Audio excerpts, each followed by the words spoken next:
주의 이름으로 축원을 드립니다. 다 같이 하나님의 말씀 함께 보겠습니다. 오늘은 사도행전 9장입니다. 9장 36절로 42절까지의 말씀입니다. 자리에서 일어나셔서 하나님의 말씀 우리 한 목소리로 함께 읽도록 하겠습니다. 자, 함께 읽겠습니다. 36절로 42절까지의 말씀입니다. 함께 읽겠습니다. 욥바에 다비다라 하는 여제자가 있으니 그 이름을 번역하면 도르가라. 선행과 구제하는 일이 심히 많더니 그때 병들어 죽음에 시체를 씻어 다락에 누이니라. 룻다가 욥바에서 가까운지라. 제자들이 베드로가 거기 있음을 듣고 두 사람을 보내어 지체 말고 와 달라고 간청하여 베드로가 일어나 그들과 함께 가서 이르매 그들이 데리고 다락방에 올라가니 모든 과부가 베드로 곁에 서서 울며 도르가가 그들과 함께 있을 때에 지은 속옷과 겉옷을 다 내보이거늘 베드로가 사람을 다 내보내고 무릎을 꿇고 기도하고 돌이켜 시체를 향하여 이르되 다비다야 일어나라 하니 그가 눈을 떠 베드로를 보고 일어나 앉는지라. 베드로가 손을 내밀어 일으키고 성도들과 과부들을 불러들여 그가 살아난 것을 보이니 온 욥바 사람이 알고 많은 사람이 주를 믿더라. 아멘. 하나님의 말씀입니다. 자리에 앉으시기 바랍니다. 다시 한번 기도하겠습니다. 거룩하신 하나님 아버지, 감사합니다. 오늘도 주의 진리의 말씀을 듣게 하시고 그 말씀 앞에 서게 하시니 감사합니다. 무디고 듣지 못하고 보지 못하는 저희들을 불쌍히 여기사 성령 하나님께서 우리의 눈과 귀를 열어주시게 하셔 이 시간 하나님의 거룩한 말씀에 생명을 받는 자리가 되게 인도하여 주시옵소서. 전하는 모든 말씀을 통하여 열매 맺기까지 나아가는 우리 모든 성도들 되게 하실 것을 믿사오며 예수 그리스도 이름으로 기도드립니다. 아멘.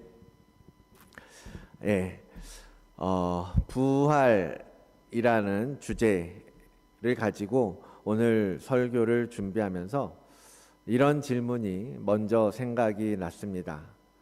우리가 부활을 증거하고 또 부활을 믿고 산다라고 하는데 실제로 정말로 우리는 부활을 믿고 살고 있는가? 부활이라는 것이 정말 있었던 일일까라고 의심하면서 살아가고 있는 것은 아닌가? 그런 질문이 먼저 생각이 났습니다. 여러분은 말씀하시는 것처럼 예수 그리스도의 부활 그리고 모든 성도의 부활을 믿고 살고 계십니까? 우리의 삶이 바뀌지 못하고 있는 이유 중에 하나는 그 부활을 믿지 못하는 데에 있다라고 저는 봅니다. 우리가 그 부활에 대한 소망, 부활에 대한 확신, 그러한 믿음이 없기 때문에 우리의 삶의 모습에서도 변하지 못하고 있는 것은 아닌가? 아브라함이 이삭을 향해서 칼을 높이 들었을 때 그에겐 이런 믿음이 있었습니다. 하나님께서 이 아들이 지금은 내가 내 칼에 의해서 죽을 수 있겠지만 하나님께서 다시 살려주실 것을 믿었기 때문에 그는 그 외아들 독자 이삭을 향하여 칼을 들 수 있었던 거거든요.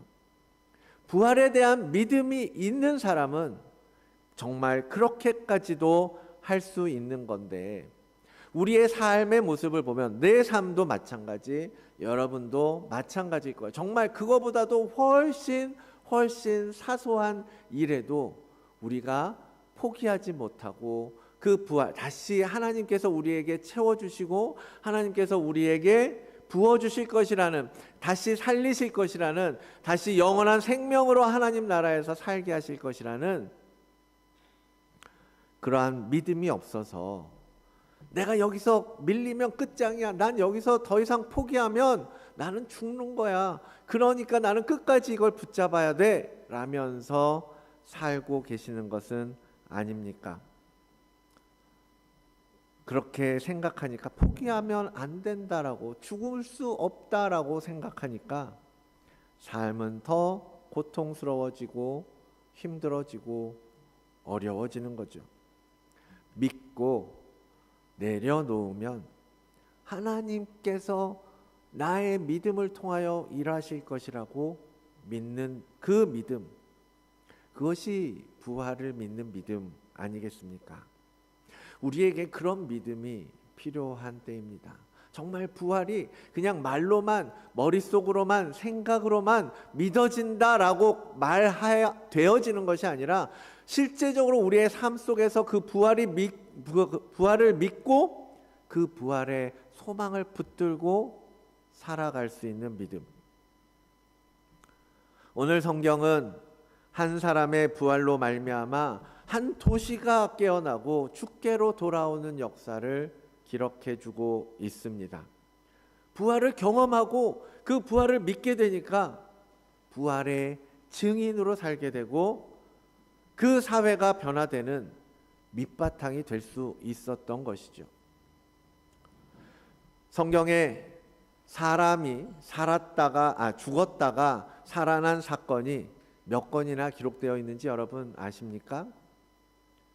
구체적인 대상이 제시된 사건으로는 7명이 다시 살아나게 되었다라고 성경 전체에 적고 있습니다.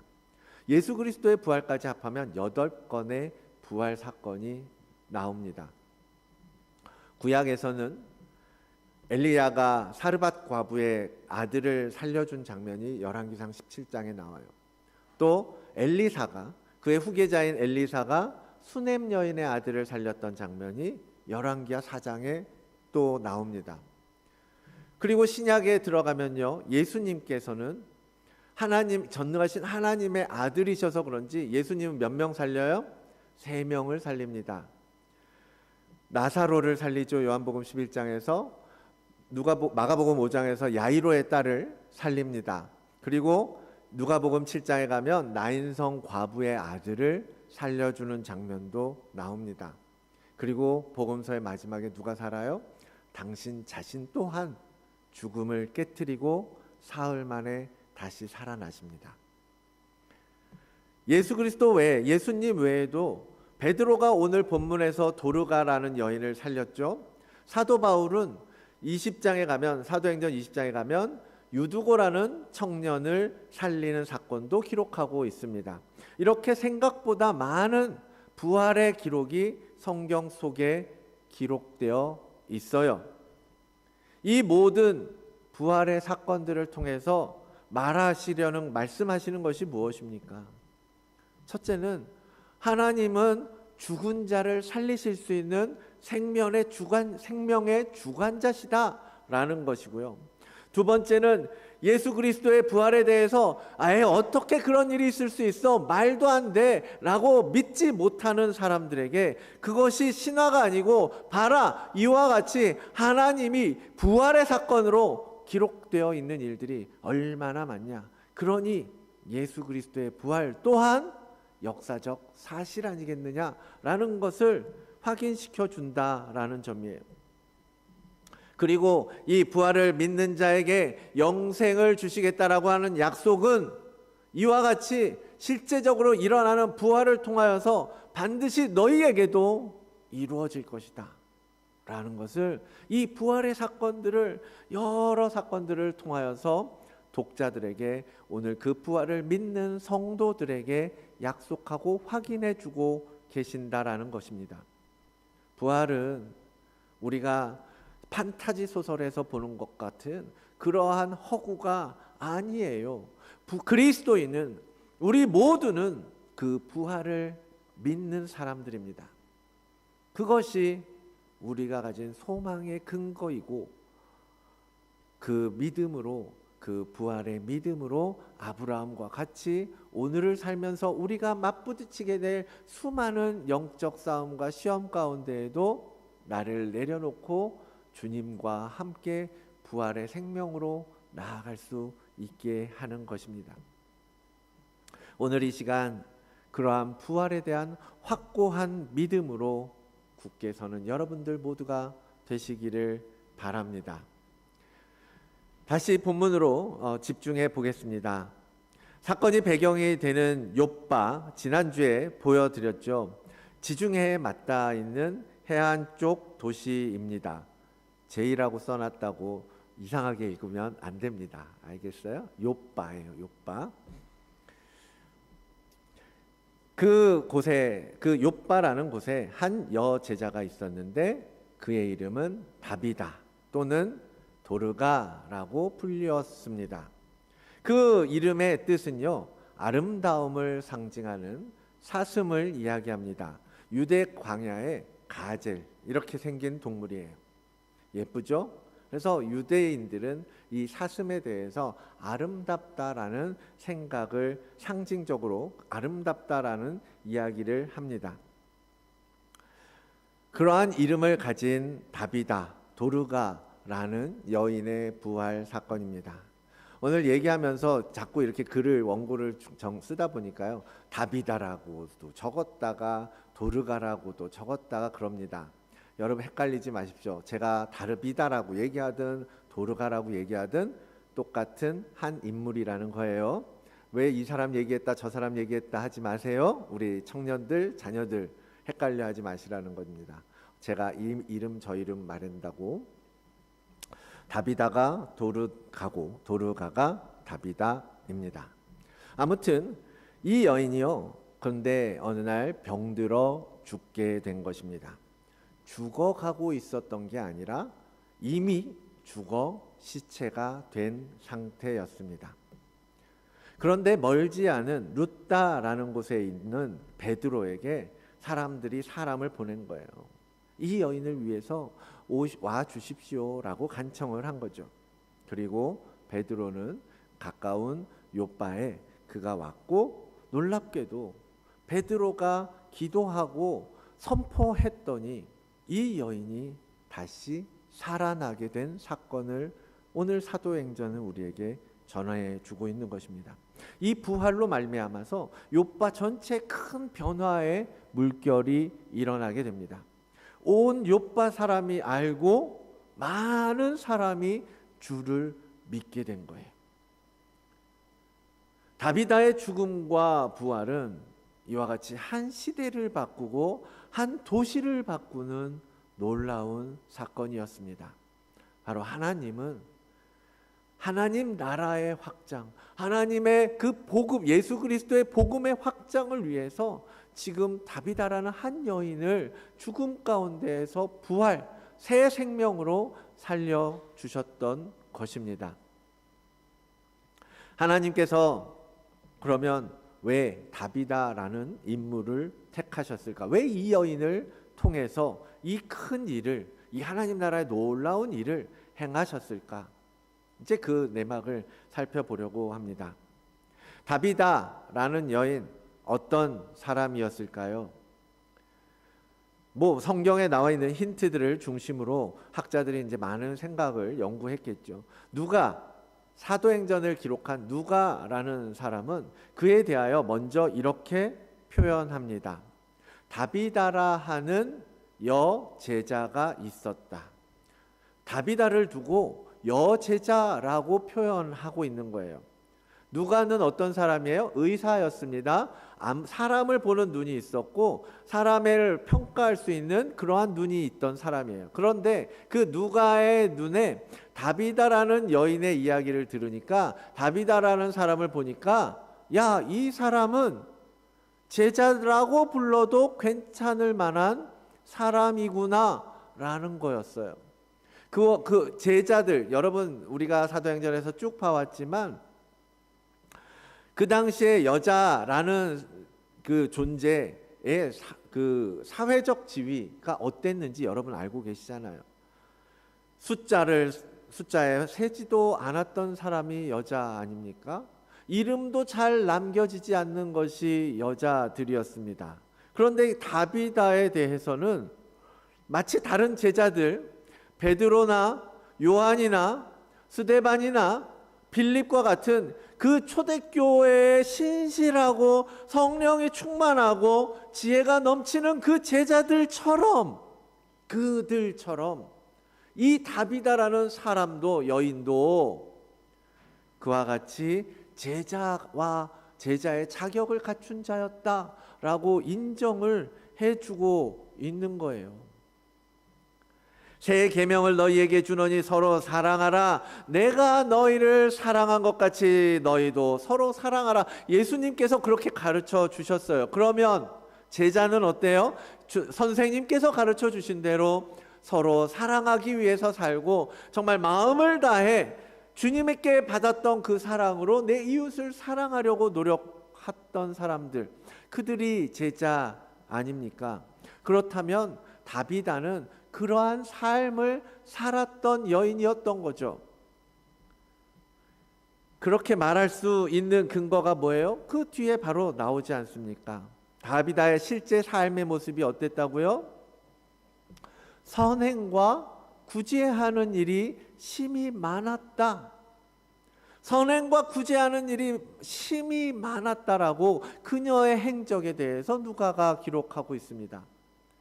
그녀는요, 살면서 어려운 사람들을 정말 많이 도와줬던 것 같아요.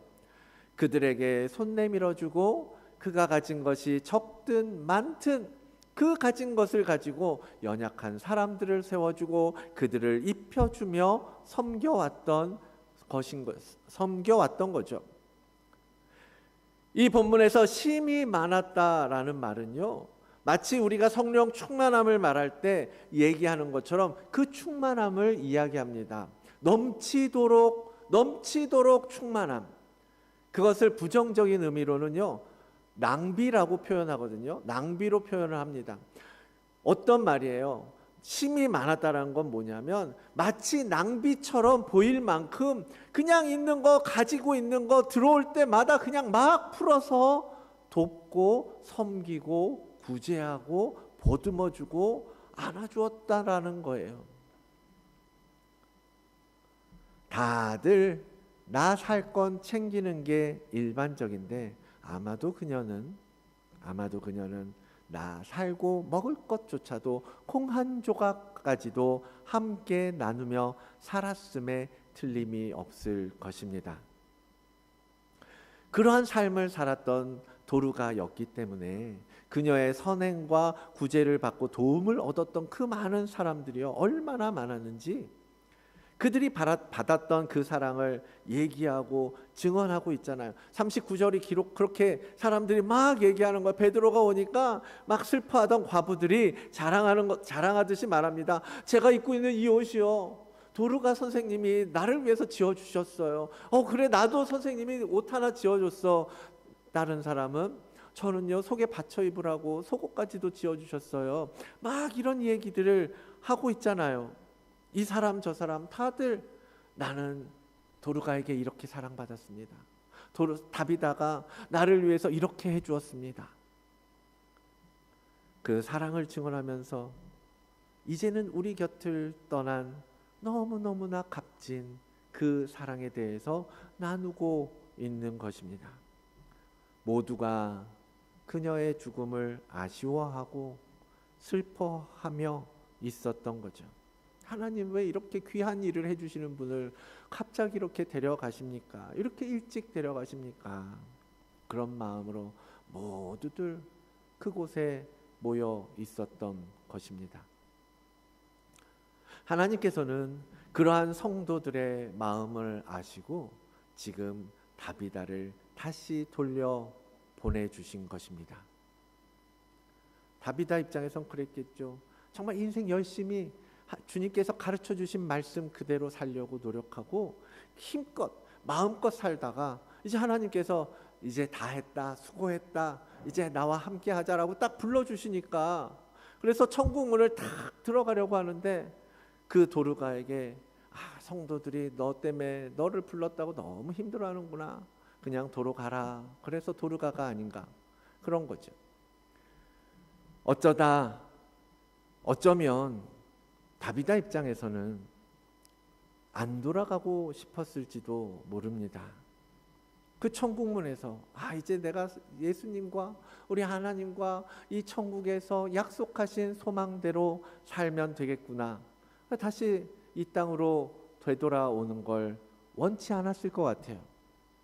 그런데 주님이 가라고 하시니까 아니, 다시 가서 저 여인들을, 저 성도들을 내 이름으로 사랑하고 더 많이 섬기고 오거라 그랬을 거예요. 그래서 주님이 보내시면 주님을 위해서라면 그런 마음으로 다시 눈을 떴겠죠. 남은 이들을 위해서 그녀는 기꺼이 부활의 생명을 다시 가지고 이 땅에 왔었을 것입니다. 그 남은 이들, 지금 그녀의 곁을 지키는 사람들 누구입니까? 성경은 모든 과부가 모여 있었다, 슬퍼하고 있었다라고 기록합니다. 모든 과부, 그들은 어떤 사람들입니까? 사회적 약자를 상징합니다. 이 땅에서 권리도 잃고 힘도 없고 기댈 곳도 의지할 곳도 없는 그러한 존재. 그게 과부들의 삶이잖아요. 특히 그 시대에. 그들은요, 바로 오늘날 영적인 우리의 내면, 정말 기댈 곳 없고 의지할 곳 없어서, 이 세상 정말 소망이 없어서 그렇게 힘들어하고 슬퍼하고 외로워했던 우리의 영적 존재, 외로움에 빠진 고독한 우리들을 바로 모든 과부라는 말로 우리에게 비추어 주고 있는 것입니다. 그러한 연약한 그들을 위해서 하나님께서는 도르가의 부활을 통해 그들을 절망 가운데 일으켜서 소망을 갖게 하시고, 막연하게 가지고 있던 그 부활의 믿음을 이제는 분명하게 경험하고 붙잡도록 도우셨던 거예요. 믿음이 약한 성도들에게 눈에 보이는 이러한 기적과 치유의 사건으로 내가 살아있는 하나님이다, 너희와 함께하는 하나님이다, 내가 너희의 기도를 듣고 있다라는 것을 분명하게 보여주신 사건인 거죠. 특별히요, 이 부활의 공간적 배경으로 다락방을 사용하신 것은요, 다른 부활의 사건과 연속성을 가지고 있다라는 것을 보여줍니다. 그래서 그 말은 뭐예요? 이 부활이 하나님으로부터 온 것이라는 것을 이 장소를, 공간을 통해서 나타내고 계신다라는 거죠. 다락방에 대한 얘기를 할 건데, 아이들이나 청년들에게 이거 다락방을 어떻게 설명해야 되지? 좀 생각이 들었어요. 다락방이 뭔지 알아요? 우리 청년들, 우리 자녀들? 영어로 봤더니 여기서는 이제 지붕 밑에 이 공간, 아니면 이렇게 위에 따로 있는 공간, 로프트라는 말을 쓰더라고요. 성경에서는 영어로 뭐 쓴지 보시나요? 성경에서 다락방은 영어로 뭐라고 표현했어요? 어퍼룸이에요. 어퍼룸 또는 어퍼 챔버, 이렇게 번역을 합니다. 그러니까 그냥 단순히 1층이 아니라 위층에 있는 방을 다락방으로 여기고 사용했었던 것 같아요. 자, 그런데 지금 다비다를 누였던 다락방, 그것이 다른 부활과 어떻게 연속성을 가지고 있느냐? 처음에 말씀드렸던 성경의 그 부활 사건들이요, 하나하나 보니까요, 다락방에서 주로 이루어졌었다라는 거예요.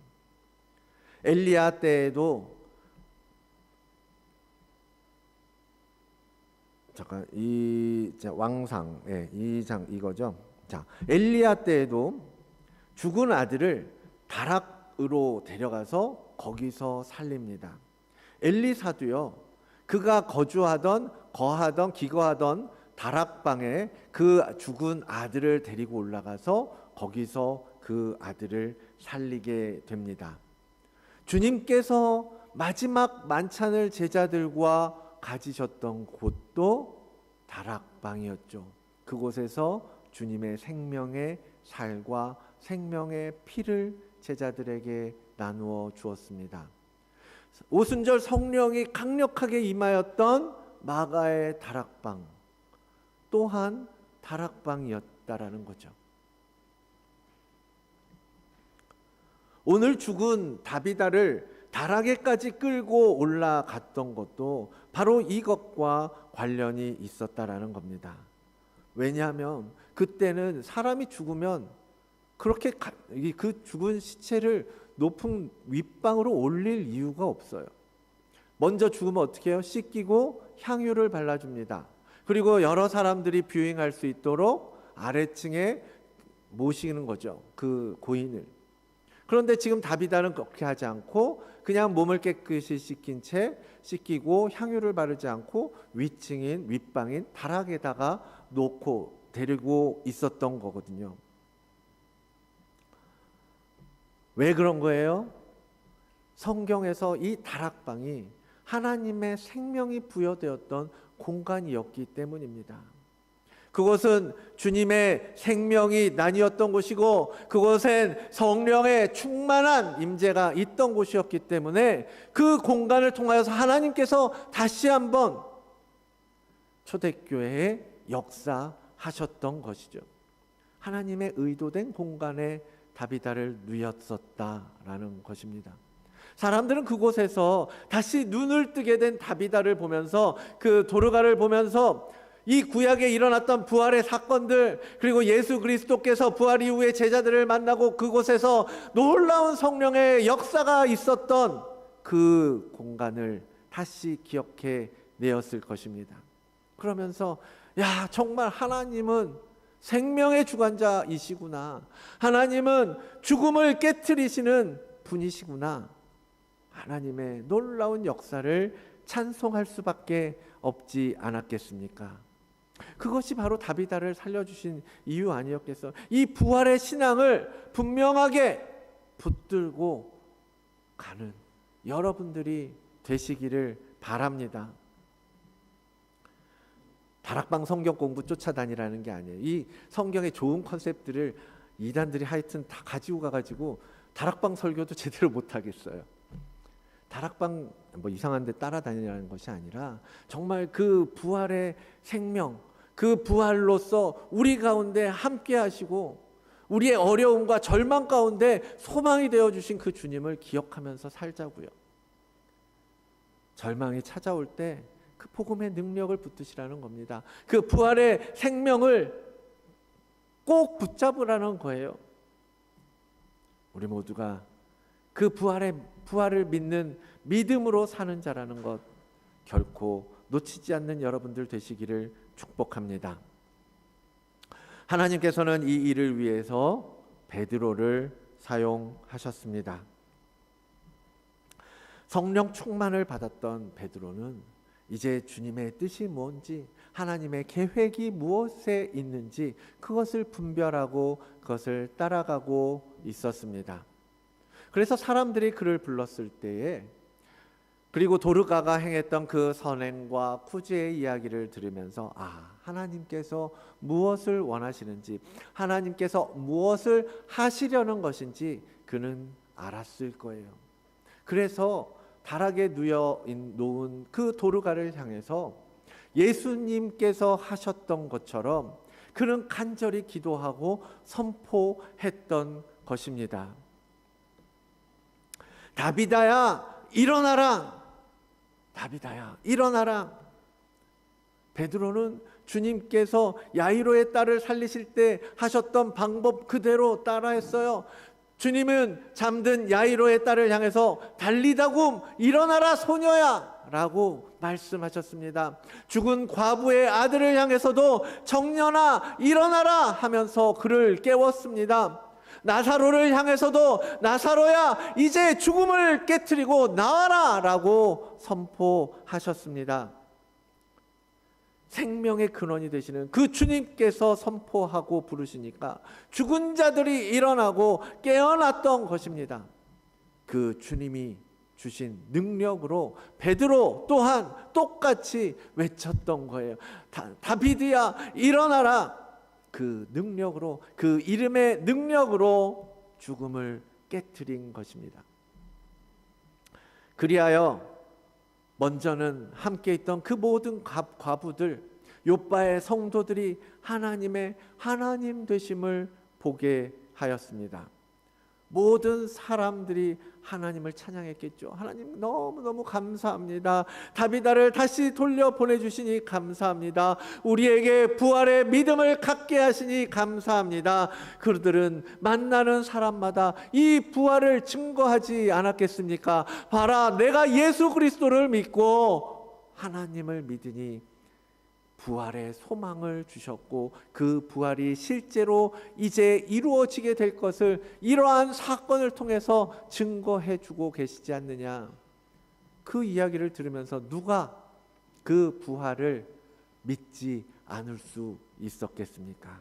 날마다 그들은 주님을 찬양하며 예배했을 것입니다.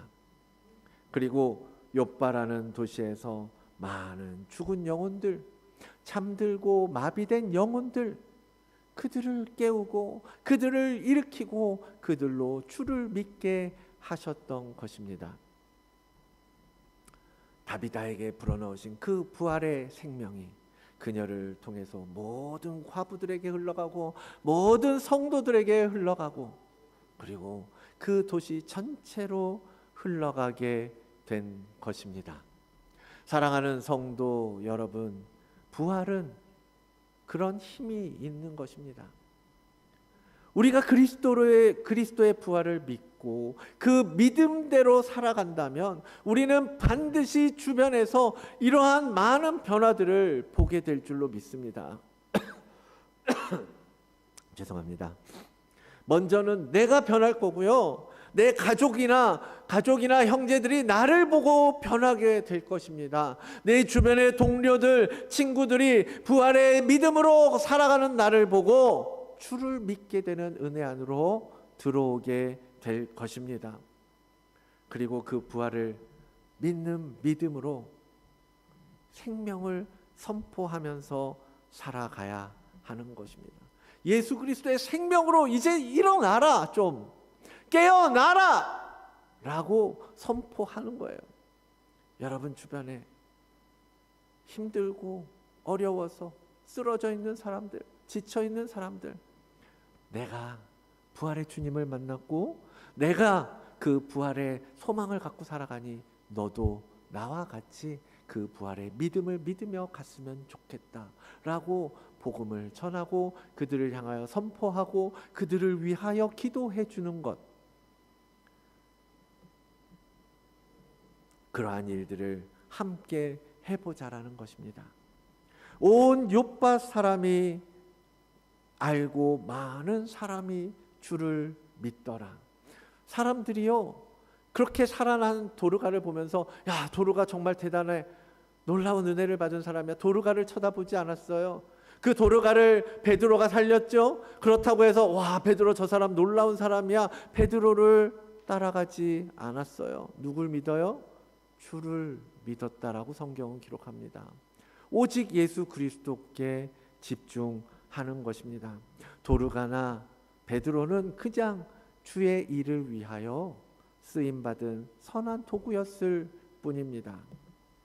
사람들은 이 모든 일을 이루시고 만들어 가시는 바로 그분, 하나님, 내 주 예수 그리스도를 보고 그분을 믿게 되었던 것입니다.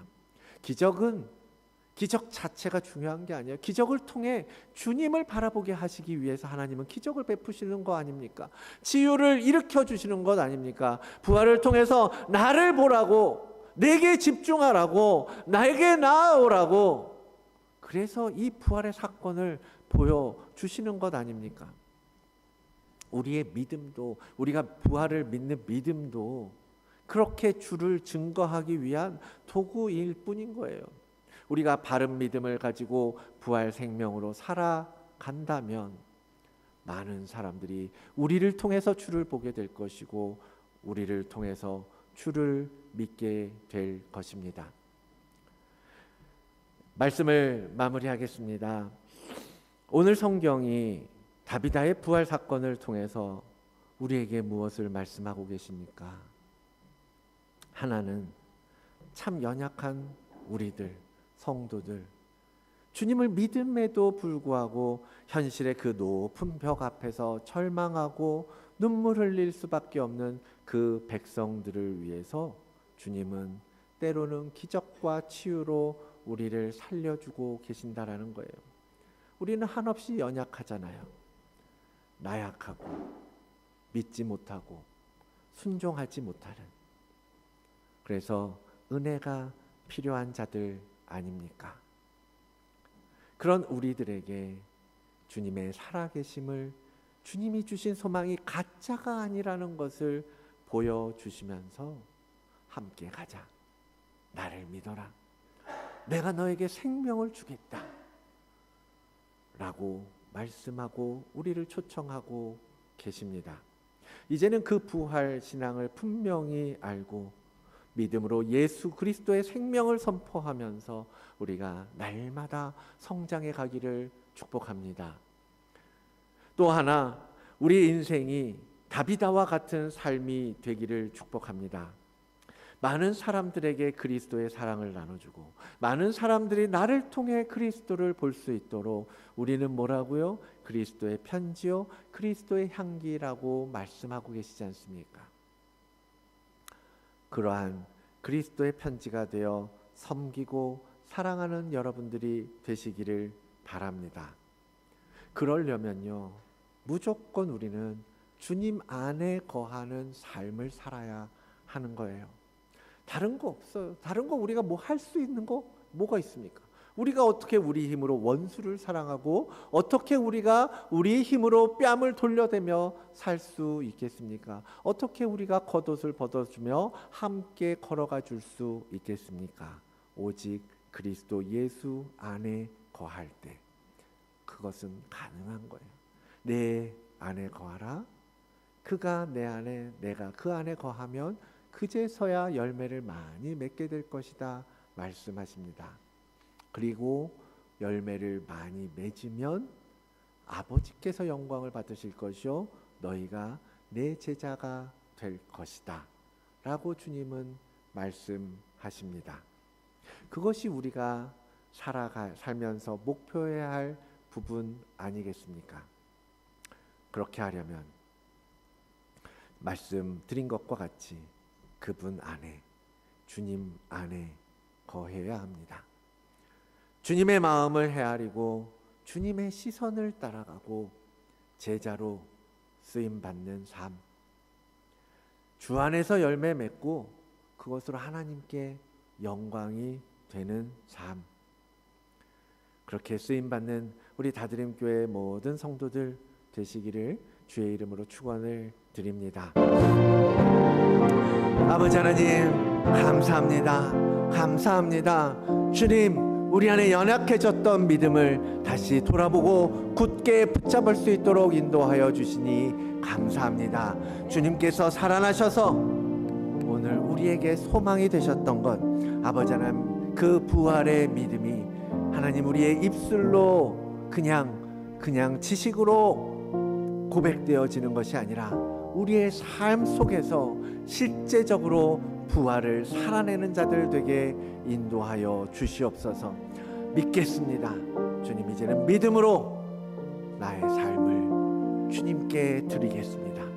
이러한 헌신과 우리의 섬김이 주님, 이 땅의 많은 이들의 그 절망하고 쓰러져서 정말 힘없이 소망 없이 살아가고 있는 많은 이들에게 예수 그리스도의 소망을 증거하는 통로가 되게 하여 주시옵소서.